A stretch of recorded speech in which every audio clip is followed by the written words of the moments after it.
7h30 sur France Info, l'heure de parler sport et en direct. Bonjour Laetitia Bernard. Bonjour. Saint-Etienne prend la 5e place du championnat de France de Ligue 1. Et on parle de football, bien sûr. 5e place grâce à une victoire. Repousser les limites. Contre Nantes en ouverture de la 15e journée. Le week-end, donc samedi, dimanche, c'est là où je fais de la présentation. Donc je présente les journaux des sports, ce qu'on appelle en matinale, sur France Inter et France Info. On voulait la victoire, elle s'est fait avec la manière, heureusement. Parce que... Et ce sont des vacations qui commencent de bonne heure. Il faut arriver à la radio vers 5h, 5h30, donc se lever tôt. Et on termine avec de l'équitation et du saut d'obstacles. 10e édition des Longines Masters de Paris, en parallèle du Salon du Cheval ce week-end. Les Français font le show. Hier soir, l'épreuve de vitesse a été remportée par Kevin Stott, le champion olympique par équipe de Rio, en selle à Paris sur Hayat de Stepton HDC. L'équitation, déjà sport olympique évidemment, un sport éminemment respectable. C'est pas vous que je vais le dire. Merci beaucoup Laetitia Bernard. Vous avez gagné le droit de revenir à 10h34 environ. Merci. L'Euro féminin de handball. C'était beau comme ça, écoute, cette fin. Oui, cette convivialité. Cette chaleur humaine. C'était beau. Bravo. Je peux être fier de toi.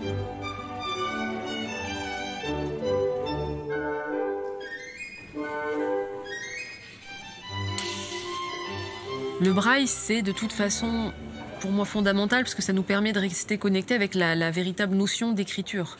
J'ai besoin du braille, j'aime bien utiliser le braille, parce que l'audio, ça apporte beaucoup, ça aide beaucoup. Je vois, par exemple, à l'antenne, je me verrais pas avoir une oreillette avec Jaws qui me lit mon texte et moi qui répète, quoi. C'est juste pas possible.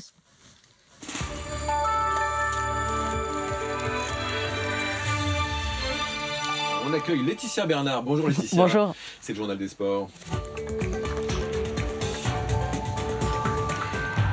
C'est l'une des pistes les plus exigeantes du circuit. La Coupe du Monde de ski fait étape à Beaver Creek aux États-Unis ce week-end. Descente hier, Super G aujourd'hui. Et le Français Adrien Théo, 4e. Alors évidemment, on travaille en équipe et j'ai des supérieurs hiérarchiques. Par exemple, Fabrice Rigobert. Et puis, bien sûr, Jacques Vendroux. Elle n'a aucune limite, c'est-à-dire que elle est partie aux Jeux Olympiques, aux Jeux Paralympiques d'hiver, aux Jeux Paralympiques d'été. Elle a envoyé des reportages de qualité, mais exceptionnels. Vous savez, le nombre de personnes à qui j'ai dit que la permanence sportive du week-end, le samedi matin, le dimanche matin, que ce soit sur France Inter ou France Info, des gens qui sont avec moi en voiture et qui l'écoutent avec moi, et quand je leur dis elle est non-voyante, les gens ne me croient pas. Ça fait un peu plus de 10 ans maintenant que je fais partie de Radio France. Mon premier CDD d'été, je l'ai décroché en été donc 2007.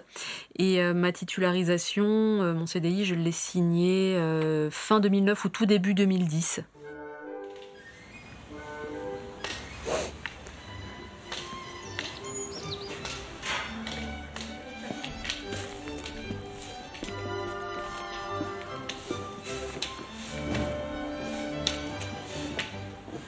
Le lundi, en général, je suis un peu fatiguée, mais souvent, en fait, au centre équestre, la piste est disponible pour s'entraîner et puis ma monitrice a un peu de temps, donc j'en profite quand même pour aller monter à cheval.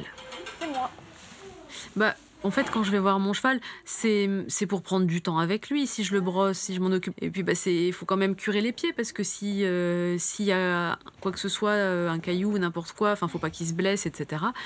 Parfois, quand je faisais du concours, on me préparait le cheval, hop, j'arrivais, je montais dessus, etc. Mais c'est moins sympa quand même. Il faut quand même un petit temps de prise de contact, se dire bonjour, quoi. Je veux pas lui sauter dessus comme ça, hop, je te mets la selle ou... Ouais, non, quand même. Même pour moi, j'ai besoin... j'aime bien prendre le temps.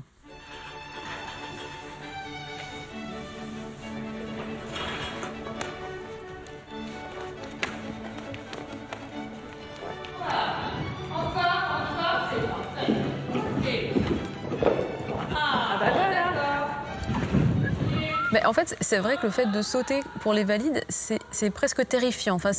Et c'est amusant à chaque fois, parce que je mettais sur mon CV 5 ou 6 titres de championne de France de saut d'obstacle en handisport. Et je ne sais pas ce qui scotchait le plus, championne de France ou saut d'obstacle. C'était...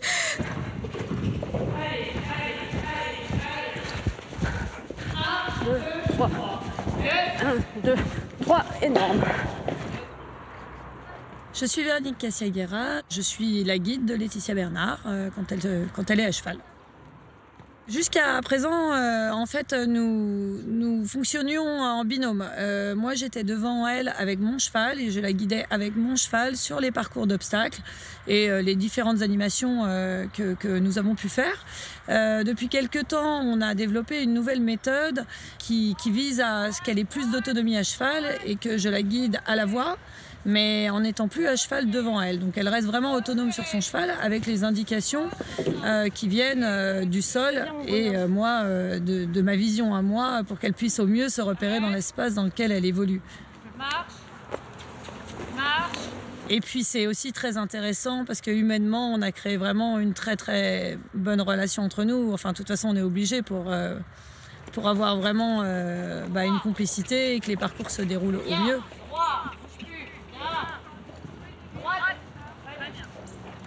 Alors de quoi ça vient ma passion pour le cheval? J'avouerai que même moi je ne sais pas exactement.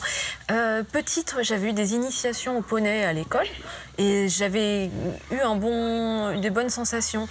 Et puis c'est d'avoir rencontré une enseignante passionnée qui m'a transmis ça. Et puis après ça m'a plu de la même manière que voilà, vous ne savez pas pourquoi ça vous plaît, pourquoi une musique vous plaît, pourquoi un sport vous plaît. Ce week-end, demain, après-demain, samedi matin, on part. Ouais. C'était un peu dessus, ça fait une semaine qu'on se barre. Enfin, j'exagère, mais parce que je suis pas là, on ne peut rien gérer. Avec mes parents, on a une relation absolument privilégiée aujourd'hui. Et je pense qu'elle vient du fait que ils se sont plus qu'investis pour moi, pour m'aider à faire face à ma situation et pour surtout me permettre de me construire. Une fois que le diagnostic a été bien posé par rapport à la cécité de notre enfant, donc il nous a fallu à peu près 18 mois pour qu'on soit sûr et que ce soit stable. En parallèle, on a commencé à se demander comment allait être sa scolarité. En fait, c'est surtout ce problème-là, qui nous a préoccupés. Au niveau de son éducation, comme on est des professeurs d'éducation physique et sportive, on s'est dit, elle n'a pas la vue, mais elle a les autres sens. Donc on va passer par les autres sens. Et particulièrement l'auditif, le tactile, l'auditif et le moteur. Puisque pour nous, ça fait partie de notre culture. Voilà, c'est pour ça qu'elle a fait de la musique très très vite. Et donc on s'est dit, on va essayer de lui montrer que la vie, c'est plein de possibles et qu'il y a plein de choses à faire dans la vie, même quand on a pris une tuile majeure et qu'on doit porter à vie. Voilà. Et ça a été toute notre philosophie. Première école maternelle qu'on a rencontrée, la directrice nous dit très très clairement qu'elle ne veut pas d'avoir d'enfants handicapés dans son établissement et que c'était même pas la peine d'aller faire les autres écoles de la commune parce que de toute façon on ne l'apprendrait pas. Et fort heureusement, la deuxième école à maternelle l'école qui était juste à côté, qui était distance peut-être de 300 mètres, on était tombé sur une dame charmante et qui nous a inscrit notre enfant. Voilà. Elle s'est retrouvée avec la section normale, voire plus. Et ça s'est hyper bien déroulé. Mais on a appris plus tard que cette même institutrice, en fait, elle avait son propre fils qui était non-voyant. Au collège, pas de souci, parce qu'il y avait déjà eu des intégrations et puis voilà. Et on a repris une rupture du collège en seconde pour le lycée public d'État qui était juste à côté. Donc là, tu as fait 1 an au Parc Sainte-Agne en lycée spécialisé. En lycée spécialisé. Mais bon, c'était pas satisfaisant. C'était intéressant aussi. Oui, c'était une expérience, mais pas... Mais bon, c'était sur le plan purement scolaire et ambition scolaire, c'était pas suffisant. Après, à fin seconde, on a dit c'est plus possible, il faut qu'elle repasse avec des valides. Et là, il a fallu quand même que ça remonte jusqu'au recteur, parce qu'il y avait toujours barrage de l'établissement le plus proche. Et l'établissement était mis en demeure de prendre notre fille en première. Et puis en terminale, elle a eu une équipe d'enfer. Et puis, elle a retrouvé tous ses copains et ses copines de l'école maternelle qui suivaient la scolarité quand même. Et c'est eux qui ont aussi fait le réseau avec tous les parents, etc. Parce que l'aide, elle l'a reçue aussi énormément de tous ses copains, de ses copines et de toutes les familles qui, derrière, mine de rien, ont investi ça, quoi.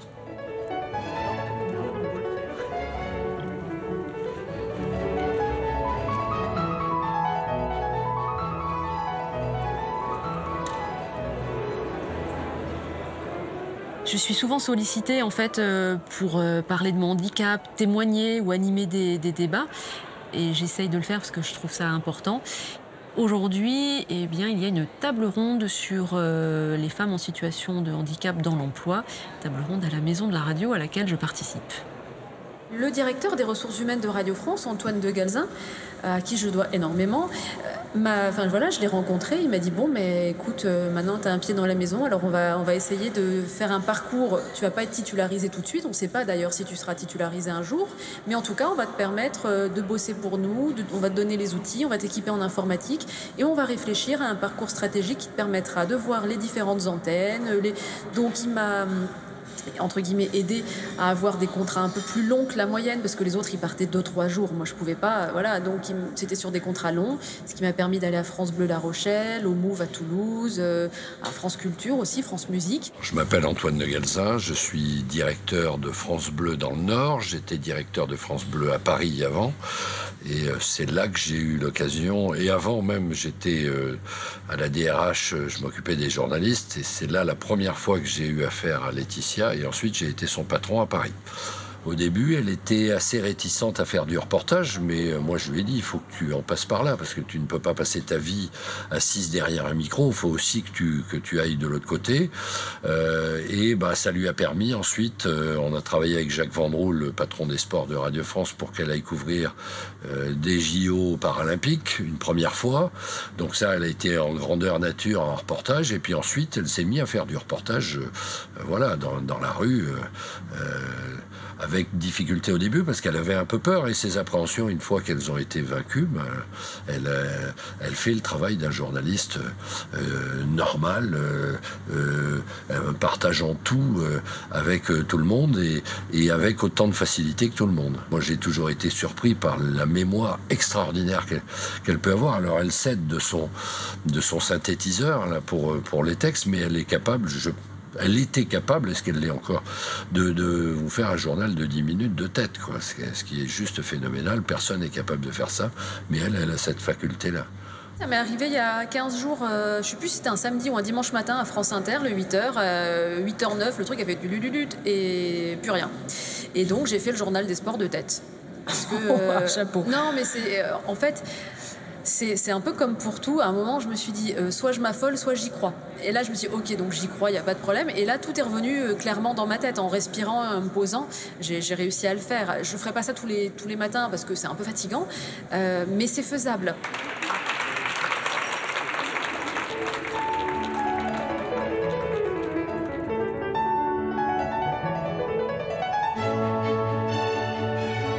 Je vais en profiter pour aller boire un petit café avec deux collègues, les deux techniciens en fait avec lesquels je suis partie aux Jeux paralympiques. Benjamin qui était à Sochi avec moi et puis Marc qui était en Corée là sur les Jeux de Pyeongchang. Et il neige plus en fait? Non. Non, ça va. Pour ma part, au début, je trouvais ça un petit peu plus fatigant parce que je faisais attention à plein de choses. Jusqu'à ce que je me rende compte qu'en fait, ces attentions, elle n'avait pas besoin du tout. Parce que sa chambre, elle sait où elle est, elle sait où est son téléphone, elle sait où est son sac, etc. Et une fois, je me suis défait de cette charge que je m'étais moi-même donnée en plus. Le travail est exactement le même. Sinon que, fatalement, elle ne peut pas conduire, mais de toute façon, moi, j'aime bien conduire, donc ça ne change rien. Le seul truc à faire en plus, c'était le soir. Il fallait que je lise la carte de resto, mais de toute façon, elle était en russe. Donc voilà. Finalement, au final, c'était totalement exactement la même chose. Une fois, tu avais vraiment galéré, c'est quand moi, je faisais l'interview d'un gars qui ne voyait pas. Ah, et avec la gestion du micro, tu me disais... Ah oui, c'est possible. Oui. Vous n'échangez pas les regards pour savoir c'est qui va parler. Ben oui, parce qu'en fait, quand on balade un micro, on distribue la parole. C'est-à-dire que quelqu'un va voir un micro devant lui, il va parler, et celui qui est en face, qui voit que le micro n'est pas devant, va pas parler, quoi. Et que deux, là, se couper la parole sans arrêt, etc. Et moi, j'étais au milieu avec mon micro. J'ai cru que j'allais taper parce que c'était infaisable. En fait, il m'aurait fallu 2 micros, quoi. Et puis un pour chacun. Mais... ouais, je me souvenais plus, ouais, mais effectivement. Et pour le coup, à Pyeongchang, elle cadrait les interviews. Quand on faisait des interviews avec des personnes qui ne voyaient pas, elle disait « Attends bien que j'ai posé ma question pour pouvoir y répondre, parce que effectivement le technicien va pas savoir à qui donner le micro. » Et effectivement, elle s'est rappelée de cette scène. Bah oui, parce qu'à la fin, donc, du coup, je donnais des coups de perche quand même, quoi, pour la... Non, mais à un moment aussi...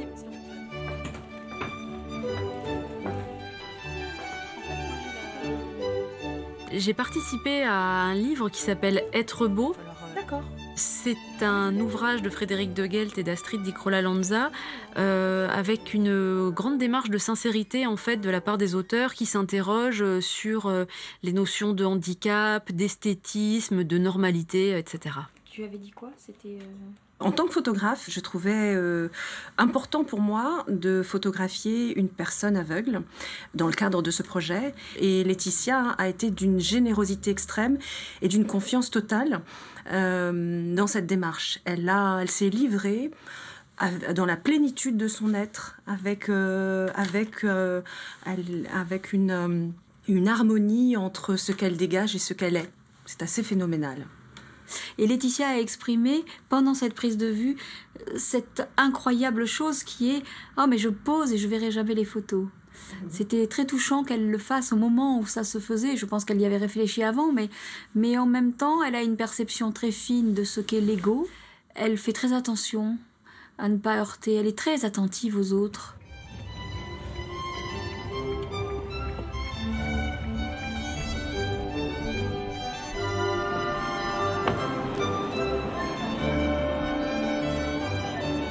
Aujourd'hui, on est jeudi, c'est reparti pour une semaine de travail et je vais aller en reportage cet après-midi.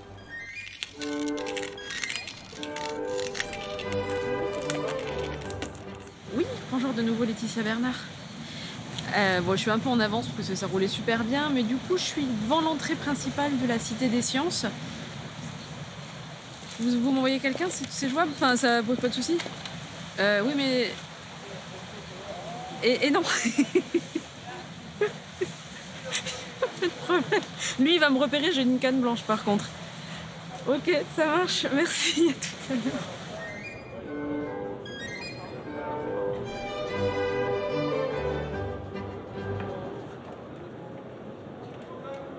Ça s'allume, c'est prêt. 1, 2, 3, 4. Allez. Je m'appelle Sophia Pécou et je fais partie de l'équipe de France à 4 de vol relatif en soufflerie. Je participe à des équipes, je coach des équipes qui ne volent que en soufflerie, qui ne sont pas il n'y a pas de parachutistes par exemple. Et là, le rêve absolu de tout sportif, c'est d'être un jour champion olympique ou au moins de participer à cette compétition incroyable. La possibilité qu'un jour on y participe, ça fait vraiment, vraiment rêver. Là, aujourd'hui, vous allez tester finalement des formats de compétition qui pourraient être en format olympique, c'est ça? Vous êtes en phase de test? Exactement. On est en train de réfléchir sur les formats possibles que l'on pourrait utiliser et que l'on pourrait proposer pour éventuellement demain intégrer les sports additionnels pour les futurs Jeux Olympiques. Pour ceux de Paris 2024, pas ceux de toute façon de Tokyo. Julien?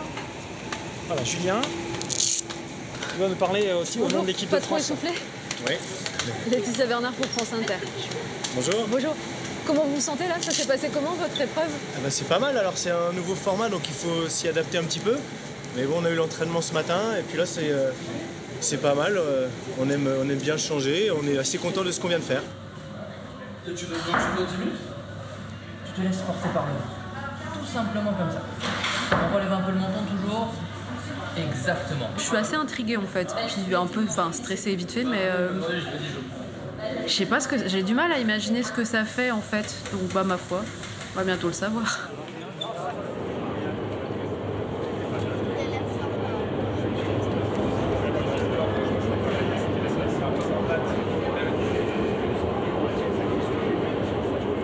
Fabrice Rigobert, je suis adjoint au directeur des sports de Radio France. J'aime bien reprendre cette image qui est de dire que la radio, le son, c'est de l'image.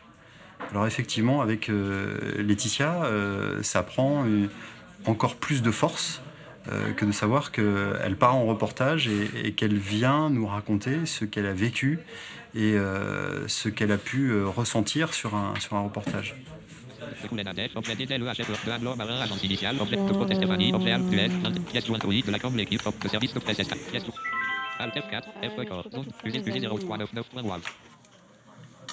Les sports? Ok, bah je regarde juste si c'est des RTT, des machins. Salut, c'est Laetitia Bernard. Et est-ce que tu auras forcément des jours à reporter quand même? Oui, bien sûr. Si, enfin, non, ouais, Sophia, appelle Sophia. Tu as Jean-Pierre Blimaud qui est sur place. Parle aux jeunes. Rentrer dans le parle aux jeunes, soit spectaculaire, et puis se pratiquer dans les enfants. L'écran, je m'en sers pas, et puis en plus la luminosité me fait parfois un peu mal à la tête, donc je préfère carrément protéger. Mais je préfère laisser l'écran allumé parce que s'il y a un souci, les collègues peuvent quand même jeter un œil sur ce qui se passe. Donc là, je vais faire le montage de son, je vais le faire au clavier. Pareil, j'ai fait mes recherches dans ma base de données de tous les interviews qu'on a fait. Au clavier, ça c'est un peu délicat parce que normalement c'est prévu pour être utilisé avec la souris.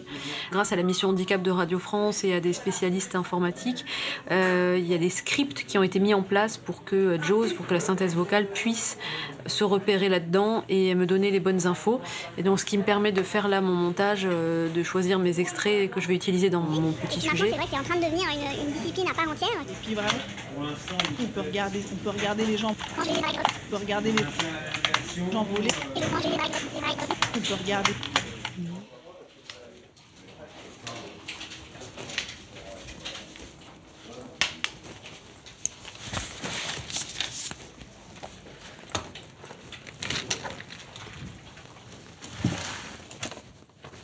Et je fais bien attention à mettre le clavier sur mes genoux pour pas qu'on entende le petit bruit du défilement des points braille, parce que ça peut gêner.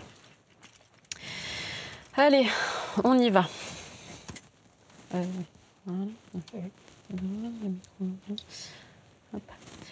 5, 4, 3, 2, 1. 5, 4, 3, 2, 1. Dans l'immense tube de verre, les concurrents enchaînent des figures imposées le plus rapidement possible, sous l'œil des juges et du public. Sophia Pérou, membre... 5, 4, 3, 2, 1. Pour être discipline additionnelle aux Jeux de 2024, pas besoin de présenter une candidature officielle, mais il faut remplir certains critères.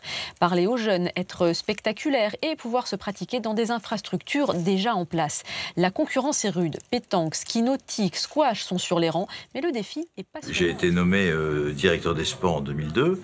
J'ai souhaité qu'elle vienne immédiatement nous rejoindre parce que je trouvais que d'abord c'était extrêmement important, je veux dire, d'avoir Laetitia à l'intérieur du service par rapport à, je veux dire, à sa différence entre guillemets.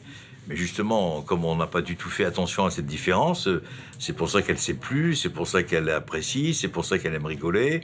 En fait, ce qui est incroyable, c'est que j'ai réalisé mon rêve en rejoignant la direction des sports. Quand j'ai signé le contrat, enfin le changement de poste, j'ai eu un moment, je me suis dit, c'est pas vrai, j'ai réussi, quoi. J'ai eu un espèce de flottement, de passage à vide. Mais je sais aussi, ce qui est vrai aussi, bon, là je me régale, mais je sais très bien que je ne vais pas y rester toute ma vie. Je dirais que Laetitia a une qualité, c'est qu'elle est ambitieuse.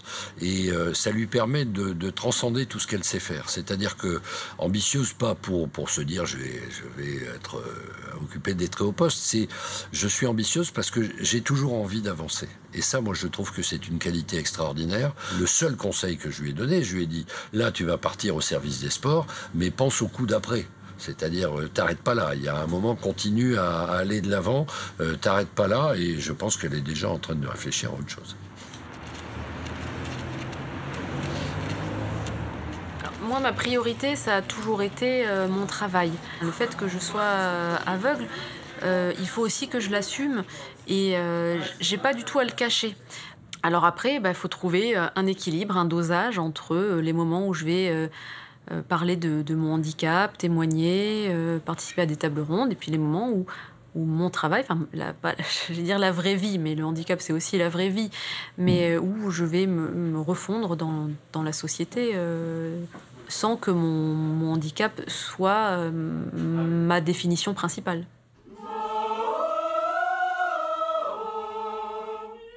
Une bulle d'oxygène et de sérénité maintenant, la répétition avec le chœur Varenne. Pour de plus en plus d'informations, vous pouvez contacter l'Union nationale des aveugles et déficients visuels UNADEV 0800 940 168 www.unadev.com. Vous pouvez revoir cette émission sur France TV, le nouveau service vidéo de France Télévisions, www.france.tv/france-5/à vous de voir avec des tirets /. Auteur, réalisateur et images Philippe Dorizon. Producteur délégué Emmanuel Schlumberger, avec le soutien du Centre national du cinéma et de l'image animée et de l'Union nationale des aveugles et déficients visuels UNADEV, avec la participation de France Télévisions. Presse Valérie Blanchet, production Céline Raffestin, Thomas Bonnet. Responsable du programme Thierry Chabrero, Patricia Corfi, Aurélie Taguet. Cette émission vous a été proposée par Bleu Cristal Média et France Télévisions.